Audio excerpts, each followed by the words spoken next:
একের পর এক বিপদ, কোনো বিপদ থেকে আমরা সহজেই উঠতে পারছি না।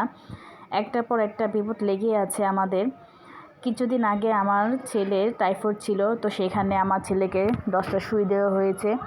তার 15 দিনের মাথায় আবার বিড়াল খামচি দিয়ে রক্ত বার করে ফেলেছিল। তখন আবার দেখা গেল যে ওই বাচ্চাকে আবার ভ্যাকসিন দিতে হচ্ছে। আবার জ্বর, প্রচুর জ্বরের কারণে আবার দেখা যায় অ্যান্টিবায়োটিক খাওয়ানো হচ্ছে। তো এইভাবে দিনকাল পার হচ্ছিল। তো হঠাৎ করে জানতে পারি যে আমার আব্বুর স্ট্রোক করেছে। আর এমন স্ট্রোক করেছে যেটা এটা তৃতীয়বার স্ট্রোক, যেটা মানে তৃতীয়বার যে স্ট্রোক করা হয়েছে। তো সেটার কারণে আমার আব্বুর এক হাত মানে বাম হাতটা অবশ হয়ে যায়। আর এটাতে একটা মানে উনি আর অন্য কোনো সব কিছু ঠিক থাকে, শুধু বাম হাতে অবশ হয়ে যায়। তো এখানে অবসর পরে যে ডাক্তারের কাছে নিয়ে যাব, হসপিটাল নিয়ে যাব, মানে স্ট্রোকটা করেছে শুক্রবার। তো শুক্রবার বন্ধ, শনিবার বন্ধ, তার উপরে আবার দেখা যেতেছে যে রবিবার আজকে মহরম। তো সে কারণেও সব কিছু বন্ধ, সরকারি ছুটি। তো সেই কারণে এখন দেখা যাচ্ছে যে তার চিকিৎসাটা হচ্ছে না, বা হসপিটালে বড় ডাক্তার আমরা পাচ্ছি না, তো চিকিৎসা নিতে পারছে না। তো এইভাবেই তাকে নর্মাল যে হাসপাতাল ছিল ঢাকা, তো ওইখানে নেওয়া হয়েছিল। তো ওইখানে যে ইমার্জেন্সি ডাক্তার ছিল, তো তারাই চিকিৎসা করেছিল। তো তারা কোনো বড় কোনো চিকিৎসা করেনি, তারা জাস্ট খালি সুই দিয়েছিল, ঘুমের ওষুধ দিয়েছিল, আর কিছু ওষুধ দিয়েছিল, এতটুকুই।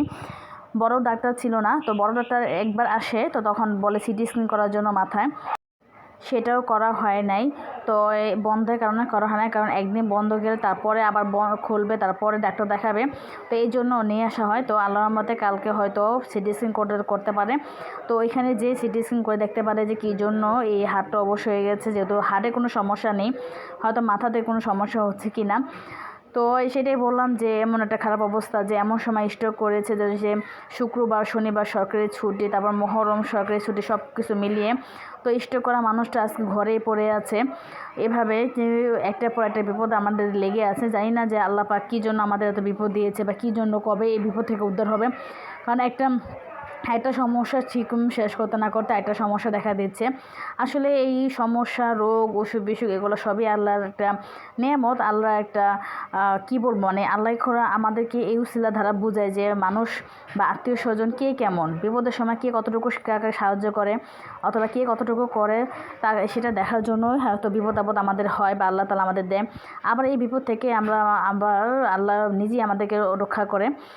তো এখানে আমার বাবা যেহেতু হাসপাতালে ভর্তি, তো আমি এসেছিলাম আমার মার বাসায়, এটা আমার মার বাসা। তো এতক্ষণ যে ভিডিও করেছিলাম এটা আমাদের ঘর, আমার মা বাবার ঘর। তো আমি এসে এখানে আমার যে ছোটো ছোটো ভাই বোন আছে ওদেরকে দেখার জন্য এসেছিলাম।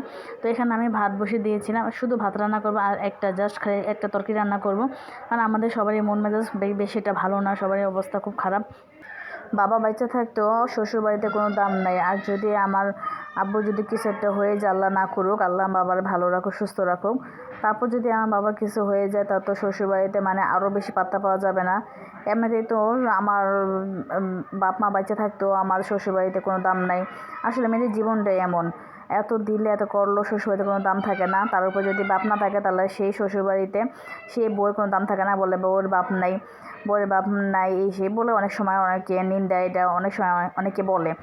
তো এটা আমি সচরাচর দেখি শুনি, সমাজে এটা নিয়ম যে মেয়েদের বাপ না থাকলে তাদের একটু অবহেলাই হয় বউদের। তো এই জন্যই দোয়া করি যে আল্লাহ যেন আমার বাবার তাতে সুস্থ করে দেয়, ওনার হাতটা যেন আল্লাহ ভালো করে দেয়, আবার যেন সে কর্ম করতে পারে, সংসার চালাতে পারে। যেহেতু সে কর্ম করে, সেহেতু আল্লাহ যেন তাকে আবার সেই জায়গায় যেন আল্লাহ তাকে নিতে পারে, ভালো করে দেয়। তো এই জন্য আপনাদের সবার কাছে দোয়া চাইল যে আমার সন্তান, আমার বাবা সবাই যেন আল্লাহ ভালো থাকে, ভালো রাখে আল্লাহ। আর সবার দোয়ায় যেন তারা যেন সবাই যেন ভালো থাকে, আল্লাহ যেন সবাইকে যেন ভালো রাখে। সবাই আমার বাবার জন্য দোয়া করবেন। তো আজকে ভিডিও এই পর্যন্তই শেষ। আবার যদি ভালো লাগে বা ভালো পাই, তার যদি সময় ভালো থাকে, তাহলে আবার নতুন একটা ভিডিও নিয়ে আসবো। আর এই পর্যন্ত আজকেই শেষ। আপনারা সবাই আমাদের জন্য দোয়া করবেন। আর আমার ভিডিও যদি ভালো লাগে, সাবস্ক্রাইব করে যাবেন। তো এখানেই, আল্লাহ হাফেজ।